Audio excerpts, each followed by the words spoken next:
Lord Macaulay की जो शिक्षा है वो शिक्षा गुलाम बनाने के लिए है आज, नहीं कि कोई शिक्षा देने के लिए। आप किसी भी नए बच्चे को पूछ के देखो गुरुकुल में क्या पढ़ाया जाता था, उसको पता ही नहीं। उसके दिमाग में एक ही बात आएगी कि संस्कृत पढ़ाई जाती थी, जबकि 64 प्रकार की विद्याएं सिखाई जाती थी गुरुकुल में। गुरुकुल में। उसको आयुर्वेद भी सिखाया जाता था, उसको हथियार भी सिखाए जाते थे, उसको भाषाएं भी सिखाई जाती थी, चिकित्सा सिखाई जाती थी, ध्यान भी सिखाया जाता था, बहुत सी चीजें सिखाई जाती थी। एक खट्टर का एक बयान आया था कि जो सरकारी स्कूल में पढ़ाएगा उसको 500 रुपये फीस देनी पड़ेगी, और जो प्राइवेट स्कूल में पढ़ाएगा उसको सरकार 1100 रुपये देगी। सरकार देगी। अब इस ड्रामे को समझो, यानी कि जो गरीब आदमी जिसके पास पैसे नहीं है वो इसलिए तो सरकारी में पढ़ा रहा है। अब उसको यहाँ तो 500 रुपये देने हैं, प्राइवेट में 1100 रुपये मिलेंगे तो प्राइवेट में लेके जाएगा।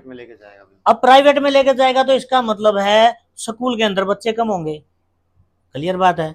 अब बच्चे कम होंगे तो मास्टर की इनको जरूरत है, मास्टर को बोलेंगे इतने बच्चे नहीं स्कूल में, मास्टर की नौकरी नहीं है इतनी, स्कूल ही बंद हो जाएगा। अब धीरे धीरे फिर क्या करेंगे, ये भाई जब ये स्कूल ही नहीं चलता इस स्कूल को बंद कर दो। अब जब वो स्कूल बंद होगा तो वो गांव वालों को वापिस जगह नहीं देंगे, वो मिलेगी उन्हें प्राइवेट कंपनियों को। धारा 144 जिसको ये बोलते हैं, ये अंग्रेजों की बनाई हुई है भी। धारा 144 का मतलब था यानी कि 4 लोग इकट्ठा ना हो।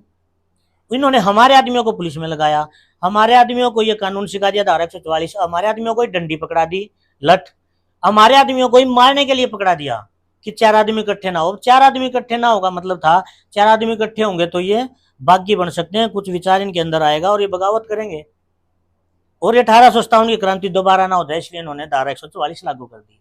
ये 95% हत्थे भारत के अंदर हिंदुओं के हैं, और वे जो गाय कट रही है वो भारत के लिए नहीं कटती, वो अमेरिका में जा रही है कट के। ये कोर्ट में जो कानून है ये कानून हमारे नहीं है, ये कानून भी सारे वही अंग्रेजों के, सारा चीज वही है। अगर 1947 में देश आजाद हो गया होता तो कुछ चीजें तो बदलती।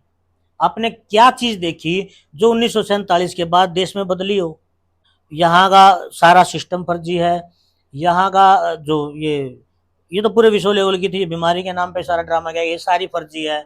बैंकों में पैसा फर्जी है, ये बैंक सरकारी एक भी बैंक नहीं है, सरकार किसी बैंक के पास खुद की प्रॉपर्टी नहीं है, मतलब कुछ भी चीज पता करोगे। हमारे पास खाना असली नहीं, सारा 1970 के दौर में हरित क्रांति के नाम पे हमारा ओरिजिनल बीज गायब कर दिया गया फसल से। आज केमिकल से जो हवा के अंदर जो केमिकल छिड़काव कर रहे हैं, हमारे पास हवा शुद्ध नहीं। अब जो ये अगर मैं आर्फ टेक्नोलॉजी, आपने आर्फ टेक्नोलॉजी के बारे में सुना होगा, आर्फ टेक्नोलॉजी वो है जो कहीं भी किसी भी टाइम कहीं भी भूकंप बाढ़ सारी चीजें आ सकती हैं। और इसका मैं एक छोटा सा उदाहरण देता हूँ, हमारे एरिया का देता हूँ, आप अभी अभी इसी चीज को मानने के लिए तैयार हो जाओगे। आप एक चीज देखिए, थोड़ा पीछे जाइए, एक पहले एक बात होती थी कि वहां से तूफान आना शुरू हुआ है फलानी फलानी जगह से, गुजरात से, बंगाल से, वहां से, ये बोलते थे कल तक उस देश में राज्य में पहुंच जाएगा, आज उस राज्य में पहुंच जाएगा और कल तक हरियाणा में पहुंच जाएगा। मतलब इस तरीके से बात सुनी आपने, सुनी होगी, सबने सुनी, मैंने भी सुनी है। अब ऐसा क्या था, अभी ये कुछ महीने पहले की बात है, गोवाना के अंदर एक तूफान आता है बहुत तेज आंधी, वो 10 किलोमीटर कहीं भी देखना पता करना 10 किलोमीटर रेंज से बाहर नहीं है, और हमारी सब्जी नई सब्जी मंडी जो है गोवाना की, उसके दोनों साइड उड़ जाते हैं, दोनों साइड उड़ गए थे। और वो आंधी 10 किलोमीटर की रेंज से बाहर नहीं है, कहीं भी पता करना उस दिन का। मैं उस टाइम मैं जब ये आंधी आई, मेरी फोन से बात हुई एक दोस्त की, मैं उस टाइम गन्नौर था और वहां कुछ भी ऐसा नहीं था। हम भी उस टाइम मैम थे, मैम ऐसा कुछ नहीं था, कहीं भी नहीं था। 10 किलोमीटर की रेंज से बाहर कहीं भी पता करिए आप, कहीं भी कुछ भी नहीं था। तो मतलब अगर कोई बुद्धि से ये सोचना शुरू करेगा तो बहुत सी चीजें हैं ऐसी जो सोचना ही नहीं चाहते, जो आंख मीच के टीवी पे भरोसा किए हुए हैं, अंधभक्ति पे किए हुए हैं, जो लोगों के दिमाग में डाल दिया गया है कि ये हिंदुओं का नेता है, ये हिंदू राष्ट्र बनाएगा, ये सारी चीजें फ्रॉड हैं। आप जाति धर्म के जहर से निकलिए, मानवता के रास्ते पे आइए। ये देश आज बर्बादी की कगार पर है। अगर ये हिंदू लोगों को बचाना चाहता है तो भाई जी इसकी भी मैं आपको आरटीआई दिखाता हूँ जो हमने लगाई थी, उसके अंदर खुलासा जो हुआ था, इसके अंदर इस बूटी के अंदर फिटल वाइन सिरम है। अच्छा, जी। क्या होता है ये? अजन्मा बछड़ा है, उस गाय के पेट को काटकर उसके अंदर जो बछड़ा है उसके पेट को भी काटकर उसके सीरम को लिया जाता है। वो सीरम इस वैक्सीन के अंदर डाला गया है। इसका प्रूफ? जी, मैं इसका आरटीआई भी आपको दूंगा, इसकी आरटीआई भी मैं दूंगा, सारी चीजें प्रूफ हमारे पास, इसकी वीडियो भी है, आरटीआई भी आरटीआई हमने में लिखा हुआ कि इसके अंदर सीरम बिल्कुल है? लिखा हुआ जी, लिखा हुआ। और ये चीज आप वीडियो पे लगाना, मैं बता सारी चीजें। अब ये जो जिस चीज को ये बोलते हैं कि लोगों को लड़ाने के लिए, तो ये बोलते हैं कि हिंदू धर्म को बचाएगा ये, एक तरफ इन्होंने इतनी गाय काट दी नहीं, जो कहाँ इन्होंने कहाँ काट काट दी? तो अच्छे तो हैं वो, तो कहीं ना कहीं मुसलमानों के तो हैं। देखो मैं बताऊंगा, इस चीज के ऊपर आऊंगा। देखो इन्होंने वैक्सीन के लिए गाय काटी, इसका प्रूफ तो मैं दूंगा। हाँ। ये सारी चीजें अभी मैं वीडियो में ये क्लियर दिखेगा नहीं, इसलिए वीडियो पे लगा देना आप। दूसरी चीजें, अत्थे की बात करें तो अत्थों की आप जानकारी लीजिए, 95% अत्थे भारत के अंदर हिंदुओं के हैं। क्या कमाल कर रहे हैं, हिंदुओं के कहाँ हो गए? और भी चीज बताऊंगा, और वे जो गाय कट रही हैं वो भारत के लिए नहीं कटती, अच्छा। वो अमेरिका में जा रही हैं कट के। आपने देखा यहाँ पे गाय का सरेआम बिकता हो मांस कहीं? यहाँ तो नहीं, कुछ अच्छे यूपी साइड तो हैं। भारत में जो अत्थे हैं वे 95 हिंदुओं के हैं। और सबसे बड़ी बात, जो गाय कटती हैं वो भारत के लिए नहीं कटती, वो विदेशों के लिए कटती हैं। इसको आज तक कोई भी सरकार रोक क्यों नहीं पाई? ये बड़ा जिसको हम सवाल है। हिंदुओं का नेता कहते हैं वो भी तो रोक सकता है इसको। अब मैं इसके लिए थोड़ा बैक जाना पड़ेगा। मैं एक छोटी सी कहानी सुनाऊंगा जो राजू भाई ने बताई थी। एक, जब सबसे पहले गाय के ऊपर जब एक क्रांति उठी थी इस देश में, वो गाय के ऊपर जब क्रांति उठी थी इस देश के अंदर, तब ये बात इंग्लैंड की रानी के पास जाती है बात, कि भारत में गौ हत्या को बंद करो, ये नारा लगाना शुरू कर दिया लोगों ने। तो उसने एक बात कही थी, अगर अब की बार ऐसा विरोध हो तो आप एक काम करो, इन हत्थों के अंदर मुसलमानों को नौकरी देना शुरू कर दो। और जब भी विरोध हो तो आप एक बात बोलो ना, इन गायों को काटते हैं मुसलमान। ऐसे मुसलमान परिवार भी हैं जो गायों को पालते भी हैं, हाँ। पूजते भी हैं, लेकिन ऐसे हिंदू भी होंगे जो खा भी लेते होंगे आज। आज तो हम खुद आज करप्ट हो ऐसे गए। मतलब लोगों को ऐसा बना दिया गया है, ये सारा सिस्टम अपना जो बदल दिया गया है। जैसे देखो, सारी चीजों के मैंने बताया था कि अपने प्रशासन को ही ले लो आप। प्रशासन की बात करूं, हमारी जो देश की सबसे पहली क्रांति थी वो थी 1857 की, जो मंगल पांडे ने शुरू की थी। अब वो किस बात पे शुरू की थी? वो सिर्फ इस बात पे शुरू हुई थी कि जो उस टाइम जो गन होती थी उसके अंदर जो बुल्ट डाली जाती थी, उसमें चर्बी होती थी। उस बुल्ट को मुंह से ऐसे तोड़ा जाता था, उसको वो चर्बी उसके ऊपर सूर की और गाय की थी। हाँ। उस तोड़ के उसके अंदर वो मसाला डाला जाता था, उसको ठोका जाता था, फिर वो गोली चलाई जाती थी। अब इसकी बात, ये बात मंगल पांडे के पास जाती है, वो होता है एक ब्राह्मण। अब ये बात उसके पास गई, उसके उसके पास जाने के बाद उसने इस चीज पे यकीन नहीं किया, क्योंकि कुछ जो वो नौकरी तो उन्हीं की अंग्रेजों की कर रहा था ना, उन्हीं की फौज में था, तो उन्हीं की फौज में था, तो उसको यकीन नहीं हुआ। कुछ अंग्रेजों ने उसको दिलासा दे दिया कि ऐसा नहीं है, उनके अधिकारी ने बता दिया ऐसा नहीं है, क्योंकि उसने, मंगल पांडे ने कहा कि मुस्लिम तो सूर्य की चर्बी को नहीं काटेगा, हिंदू गाय को नहीं काट सकता, हमारा तो भ्रष्ट कर दिया आपने धर्म। तो इन्होंने मना कर दिया उस टाइम। जब उन्होंने खुद आंखों से देखा ये चीजें, तो वहां से स्टार्टिंग हुई थी क्रांति की। और जब उन्होंने ये क्रांति शुरू की तो मंगल पांडे को फांसी भी दे दी गई थी। उसके बाद लोग जब जागना शुरू हुए थे, उसके बाद क्रांति हुई थी। मैन तो उस टाइम तो उसके साथी थे साथ में। और फिर वो क्रांति ऐसी हुई थी जब यूपी की महिलाओं ने भी अंग्रेजों की नाड़ काट दी थी। तो ये चीज देखिए आप, ये सारी चीजें, ये जहर कहाँ से स्टार्टिंग की? क्या उस टाइम ये धर्म के दंगे थे? पूरा देश एक साथ था, तो एक साथ ने मिलकर ये लड़ाई लड़ी। उस टाइम इन्होंने क्या किया, एक ड्रामा शुरू किया।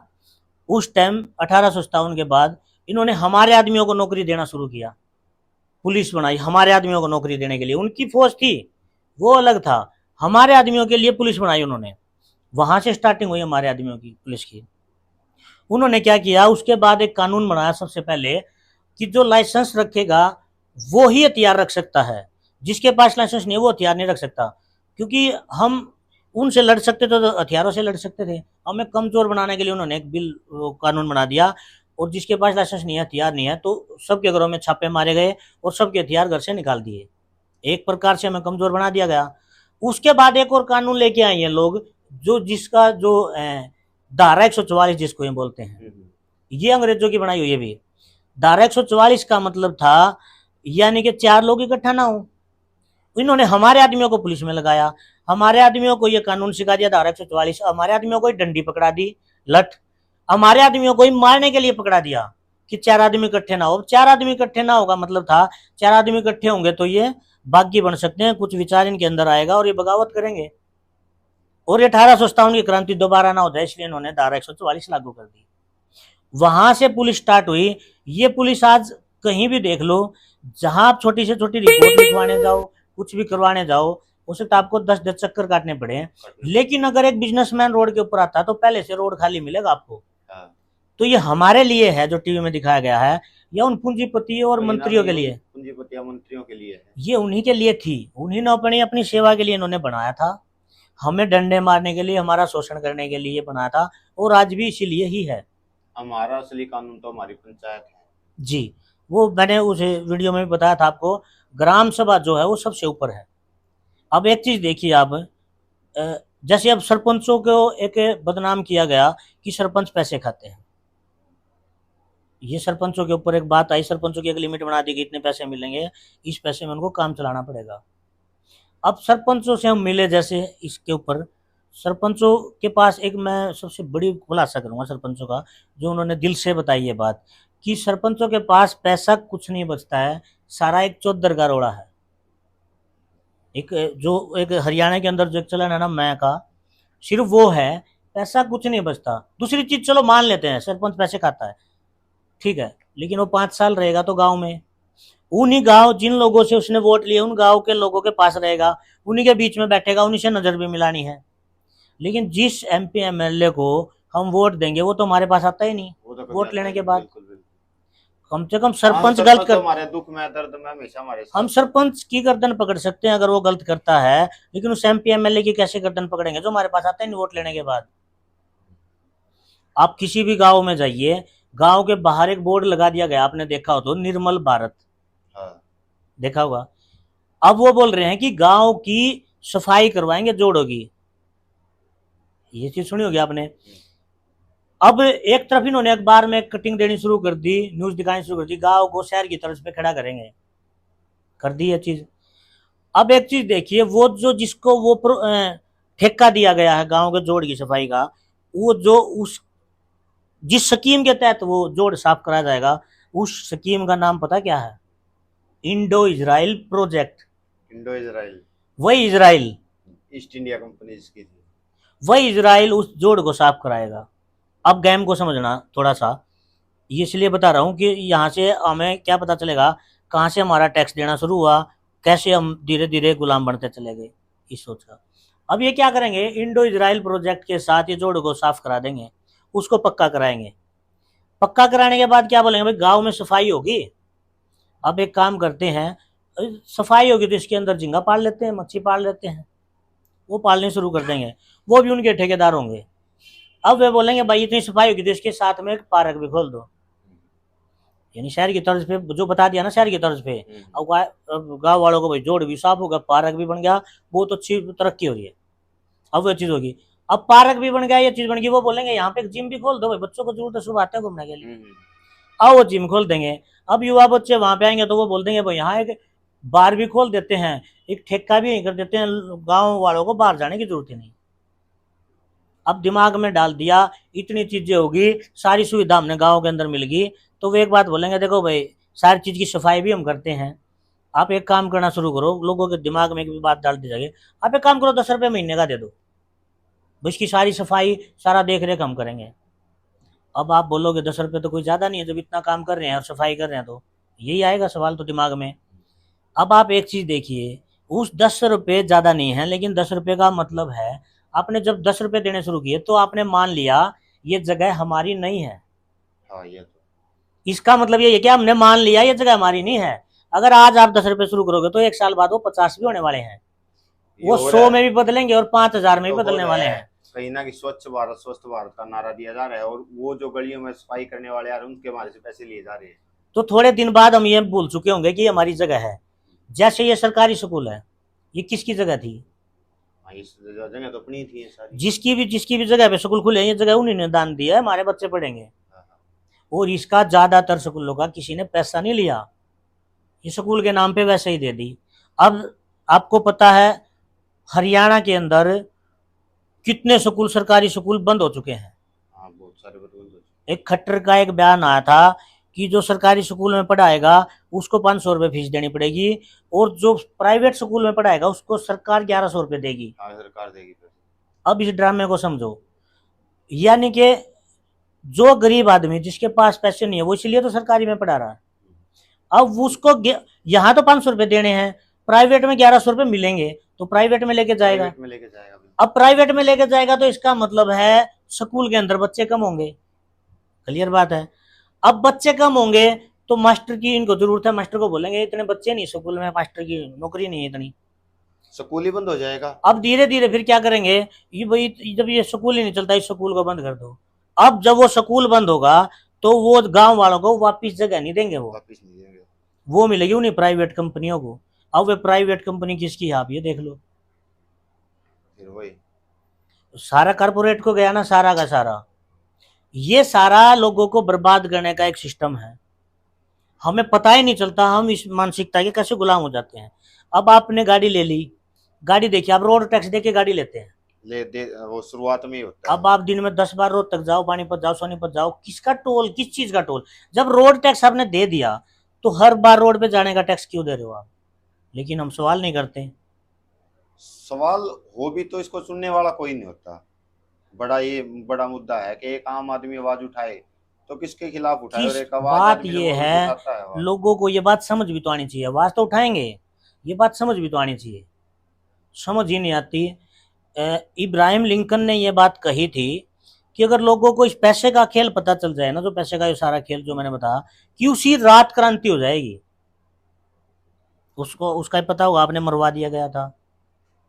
अब एक तरफ हिटलर को मरवा दिया गया था, हिटलर को भी ये बोलते हैं कि ये बहुत गलत आदमी था, ये तो मतलब एक जल्लाद टाइप में दिखाया गया, हिटलर ये था, इतने लोगों को सरेआम मरवा दिया। अब एक बात आइए, जो आदमी हिटलर गलत था वो आदमी गलत सुभाष चंद्र बोस का साथ क्यों देगा? सुभाष चंद्र बोस का साथ हिटलर ने दिया था, बिल्कुल सही बात। अब ये बात उठती है कि ये जो पैसा हमारा है, जो मैंने बताया था पैसा हमारा है ही नहीं, अगर ये पैसा हमारा होता तो ऐसी क्या जरूरत पड़ी थी सुभाष चंद्र बोस को जो अपनी खुद की करेंसी बनानी पड़ी? हाँ, उन्होंने अपनी अलग से अपनी करेंसी बनाई थी। अब करेंसी का मतलब था कि हम किसी के गुलाम नहीं है, लेकिन इन्होंने करेंसी वो गायब कर दी, सुभाष चंद्र बोस को गायब कर दिया गया। अब ये फौज का सारा सिस्टम अगर हमारा होता तो सुभाष चंद्र बोस को अपनी फौज बनाने की क्या जरूरत है, आजाद हिंद फौज।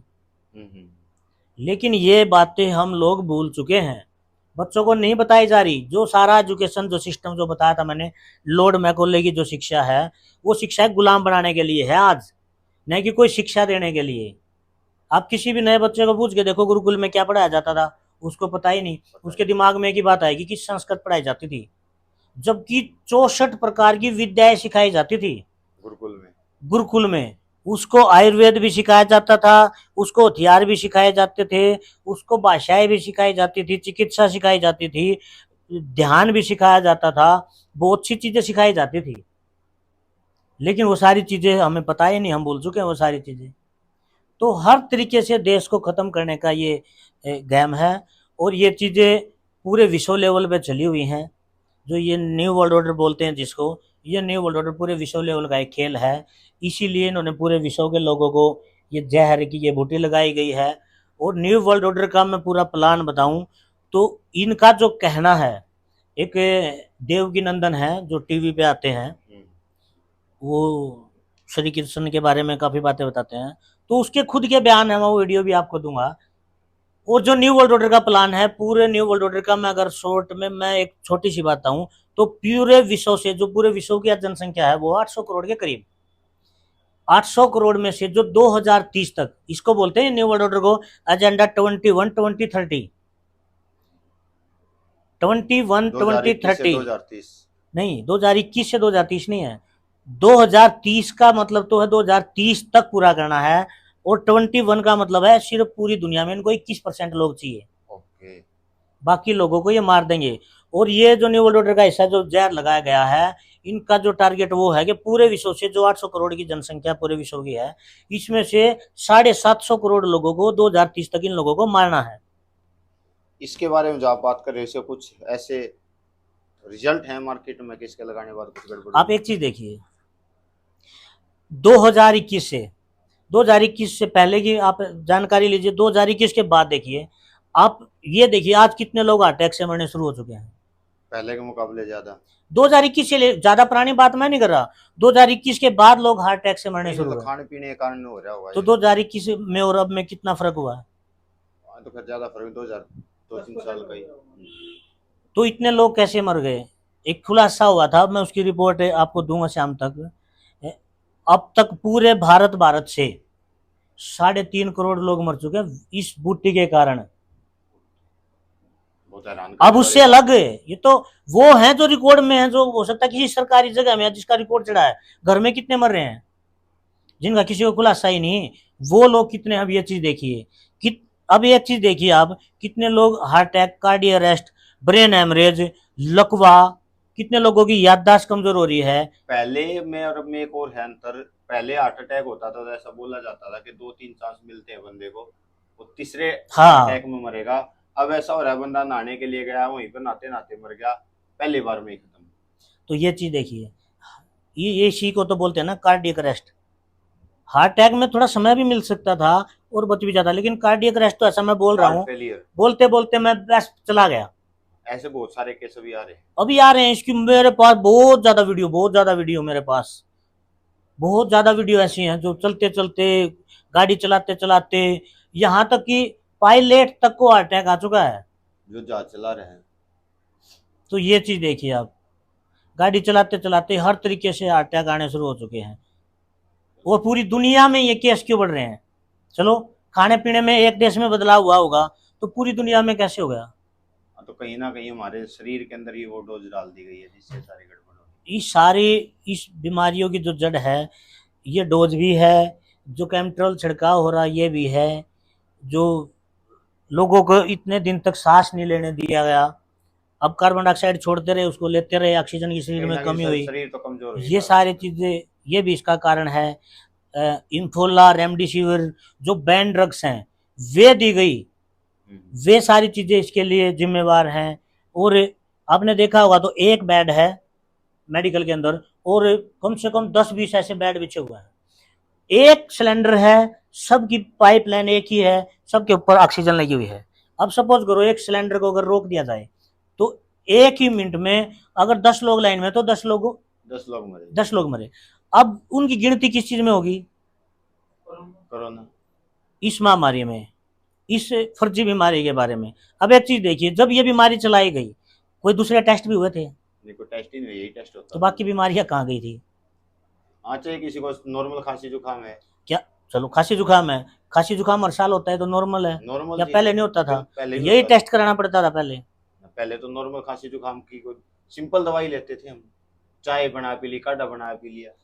हमारे बुजुर्गों से पता करो, सारी चीज ऐसे ठीक हो जाती थी, किसी चीज की जरूरत ही नहीं थी। अदरक और ये सारी चीजें इनसे ठीक हो जाती थी। ये चीजें की जरूरत क्यों पड़ी? इन्होंने क्यों बताया आप ये चीज 1 लो 2 लो, ये लगाओ, सोशल डिस्टेंस करो, और फिर भी रोक नहीं पाए, और फिर नया ड्रामा फिर शुरू कर दिया 2-3 दिन से। ये लोग हम बता रहे हैं 2030 तक चलेगा, ये 2030 तक बिल्कुल कंफर्म है ये चीज चलेगी। इस 2030 तक इनको फूड क्राइसिस भी लेके आना है, इसके अंदर बाढ़ भूकंप भी ये लेके आएंगे। अब बाढ़ भूकंप की आप ये सवाल और उठता है कि बाढ़ भूकंप ये कैसे लेके आएंगे? अब जैसे बीमारी सारी दुनिया में आई, जैसे डिजिटल करेंसी सारी दुनिया में आ रही है, जैसे 5G सारी दुनिया में एक साथ आ रहा है, इसी तरह सारी दुनिया में ऐसा क्या सारी जगह एकदम बाढ़ कैसे आनी शुरू होगी?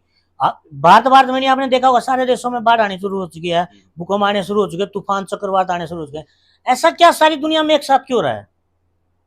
इसके पीछे भी कोई टेक्नोलॉजी हो सकती है। पूरे विश्व को 13 परिवार चला रहे हैं और अब वे चाह रहे हैं पूरी दुनिया को वे ही कंट्रोल करेंगे, अब भी करते हैं, लेकिन हमारे जैसे कुछ हैं जो किसी पे डिपेंड नहीं है, उन लोगों को क्या करेंगे?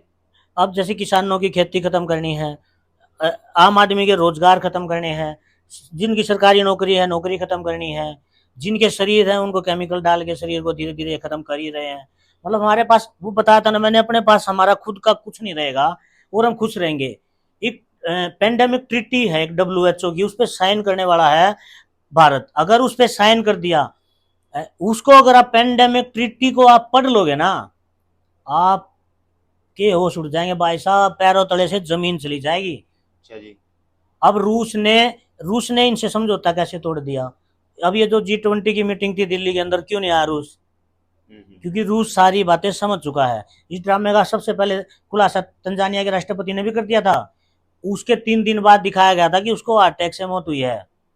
ये लोग PM को उड़ा देते हैं। जहां पे जो इसके खिलाफ बोलता है उसी को। दीप सिद्धू ने ये बात बोली थी, दीप सिद्धू ने, कि ये सारी लड़ाई न्यू वर्ल्ड ऑर्डर के खिलाफ और इसकी जड़ें अमेरिका के अंदर है। दीप सिद्धू को कुंडली बॉर्डर पे मरवा दिया गया था, कैंपी पे, जिसका आज तक खुलासा नहीं हुआ। खुलासा होने नहीं देते। विपिन रावत हमारे फौज के इतने बड़े अधिकारी, विपिन रावत ने बताया था आने वाले समय में ये जैविक युद्ध में बदलने वाला है ये सारी चीजें। विपिन रावत को पूरे परिवार को हेलीकॉप्टर में पूरा परिवार क्रैश करवा दिया गया था। हमने तो इस चीज के खुलासे किए, पुलवामा जो अटैक था इनका सारा फर्जी था। अब ये एक तरफ इतना दावा करते हैं कि हमारे पास स्पेस में सैटेलाइट है। अब ये सैटेलाइट है जिससे ये बोलते हैं कि हम जमीन पे पड़ी हुई सुई भी ढूंढ सकते हैं। तो भाई साहब ऐसा क्या हुआ, इतनी किलो RDX का क्यों नहीं पता चला और उसकी CBI जांच क्यों रुकवा दी गई? आप ये चीज देखिए ना, ये सारी चीजें देश को खत्म करने की हैं।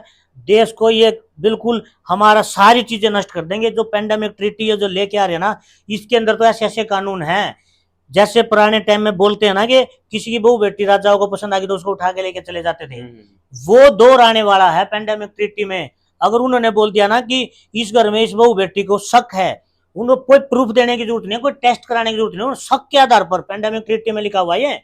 मैं इसके कागज भी दूंगा आपको। इस ट्रीटी में लिखा हुआ कि अगर शक भी हो गया ना इसके अंदर ये वायरस है, उसको उठा के लेके चले जाएंगे और कहाँ रखेंगे ये पूछने का भी अधिकार नहीं होगा। अगर तो हुआ हमारे साथ नहीं, अब तक तो बताते थे कहाँ रखा है। अब तक पता तो था हमें, हम तो जाके मिल तो सकते थे, हमें ये पता था इस मेडिकल में है। लेकिन अब की बार ये जानकारी भी नहीं देंगे।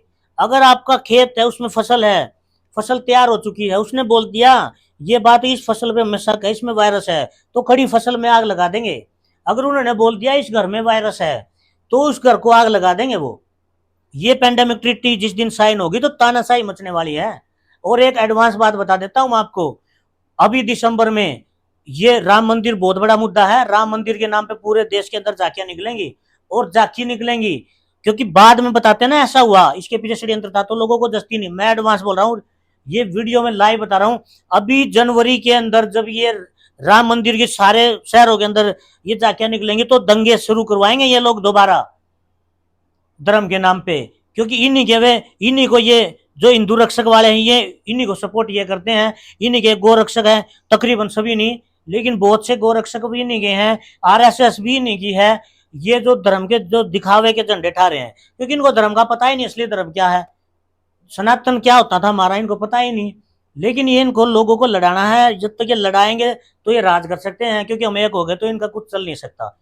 इसलिए ये दंगे कराएंगे, और दंगे कराना इनकी मजबूरी इसलिए है, ये दंगे करा के इनको क्या करना है, राष्ट्रपति शासन लागू करना है। बीजेपी के खुद सांसद बोल चुके हैं कि अगर इलेक्शन हुए तो 2024 के लास्ट इलेक्शन है, उसके बाद कोई इलेक्शन नहीं भाई साहब, कोई भी इलेक्शन नहीं है। तो ये 2024 में हो सकता है 2024 के इलेक्शन को रोक दें। एक तरफ तो इन्होंने महामारी का ड्रामा शुरू कर दिया, आपने देख ली होगी न्यूज। दूसरी चीज ये दंगे करा देंगे धर्म के नाम पे। अब ये बोल देंगे ये दंगे इतने बढ़ चुके हैं, राष्ट्रपति शासन लागू करना मजबूरी है। और राष्ट्रपति एक बार शासन लागू हुआ तो फिर आप समझते हो होगा तो होगा, फिर तो हाँ, तो जरूरत ही नहीं। तो ये सारी चीजें ये करने वाले हैं। न्यू वर्ल्ड ऑर्डर का यही है, एक देश एक कानून एक करेंसी, एक देश। अब मोदी जी ने बोला एक रिलीजन होगा, एक देश होगा, एक करेंसी होगी, लेकिन इस न्यू वर्ल्ड ऑर्डर को कौन लागू करेगा, कौन इसको चलाने वाला होगा, कौन इसका मालिक होगा, ये नहीं पता। अब क्यों नहीं पता इस चीज का? अब एक देश होगा लेकिन इसको चलाएगा, ये खुलासा नहीं कर रहे। एक धर्म होगा, वो धर्म कौन सा होगा, इस चीज का खुलासा नहीं कर रहे। मतलब खुलासा किसी भी चीज का ये क्यों नहीं कर रहे? धर्म, एक करेंसी आएगी, कौन सी आएगी, नहीं, कुछ भी नहीं बता रहे हैं। कौन इसको चलाएगा नहीं बता रहे। यहां तक कि बहुत से ऐसे खुलासे हैं, वो फिर कभी उस पर बात करें, बहुत लंबी हो जाएंगी। इतने खुलासे जो सारी चीजें ये फर्जी चलाए हुए हैं। चलो तो दोस्तों बहुत ही इम्पोर्टेंट और बहुत ही नॉलेजफुल जानकारी आज हमें रणबीर जी से मिली, और सर मैं तो बिल्कुल दिल की गहराइयों से आपको धन्यवाद करता हूँ। बहुत ही भाई जी इंफॉर्मेशनल चीज आज आपने धन्यवाद हमको मैं दी है। आपका करना चाहूंगा, क्योंकि ये चीजें जो बड़ी गोदी मीडिया है, वो गोदी मीडिया इस बातों को नहीं दिखाना चाहती। ये जो चीजें ये इन्होंने ये ड्रामा शुरू किया, हमने 2020 में ही बोलना शुरू कर दिया था। अगर ये बात हमारी पब्लिक तक पहुंच जाती तो लोगों को पता चल जाता ये ड्रामा क्या है। मैं आपको धन्यवाद देना चाहूंगा जो आपने ये इतनी हिम्मत दिखाई, इन बातों को लोगों तक पहुंचाने की आप कोशिश कर रहे हो। मैं तो सभी को इतना जरूर बोलूंगा, ये वीडियो मैक्सिमम लोगों तक शेयर करें। आपके फोन में अगर 100 कॉन्टैक्ट हैं तो 100 के पास, और 5,000 है तो 5,000 के पास। ये वीडियो हर इंसान के फोन में जानी चाहिए, और हर इंसान इस वीडियो को जरूर देखे और इसके ऊपर ना कुछ विचार करे, क्योंकि रणबीर जी ने ये बात सही कही कि बहुत सारी चीज देश के अंदर ऐसी हो रही हैं जिनको हम देखते हुए भी उनके बारे में पूछताछ नहीं कर रहे, उनके बारे में हम जागरूक होने की कोशिश नहीं कर रहे। तो जागरूक हो जाएं, देश के बारे में, परिवार के बारे में, समाज के बारे में सोचना शुरू कर दें। सभी तक इस वीडियो को भेजें, चैनल को सब्सक्राइब करें। Wish you all the best दोस्तों। जय हिंद।